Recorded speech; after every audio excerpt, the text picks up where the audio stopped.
നോക്കിക്കോളൂ നിങ്ങൾ 2023 green protocol പാലിക്കുക അത്താഘോഷവുമായി ബന്ധപ്പെട്ട്, അത്താഘോഷത്തിന് നാടാണല്ലോ ഏറ്റവും പ്രധാനപ്പെട്ട ഉത്സവം, അത്താഘോഷത്തിൻ്റെ ഗ്രീൻ പ്രോട്ടോകോൾ പാലിക്കുന്നതിന് വേണ്ടിയിട്ടുള്ള മുൻകൂർ അനുമതി കൊടുത്തിരിക്കുന്നു. 3 ലക്ഷത്തി ചില്ലാനം രൂപയുടെ ഒരു മുൻകൂർ അനുമതി.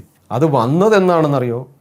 2024 ഒരു വർഷത്തിന് ശേഷം അതിൻ്റെ അനുമതിക്ക് വേണ്ടിയിട്ട് വന്നിരിക്കുകയാണ്. മുൻകൂർ അനുമതി കൊടുത്തില്ല. അപ്പോൾ ഇതെന്താണെന്ന് വെച്ച് കഴിഞ്ഞാൽ അവർക്ക് ഇഷ്ടക്കാർക്ക് വാരിക്കൂരി അവർ കൊടുക്കുകയാണ് കാര്യങ്ങൾ. അവർക്ക് ഇഷ്ടമുള്ള ആളുകൾക്ക് ഓരോന്ന് കൊടുത്ത് ഓരോന്ന് ചെയ്യിപ്പിച്ച് പൈസയും കൊടുത്ത് അതിൻ്റെ കമ്മീഷനും പറ്റി.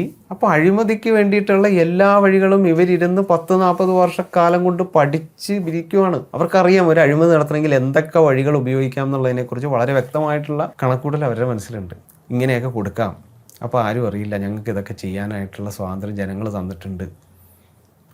അപ്പോൾ ജനങ്ങളുടെ പണമല്ലേ, എടുത്ത ആവശ്യത്തിന് ഉപയോഗിക്കുവാണ്. ഇഷ്ടക്കാരന് ഓരോ ടെൻഡറുകൾ കൊടുക്കുവാണ്, എന്നിട്ട് അതിന് 1 വർഷം കഴിയുമ്പോൾ അനുമതിക്ക് വരുന്നു. ഇതൊക്കെയാണ് അവിടെ നടക്കുന്നത്.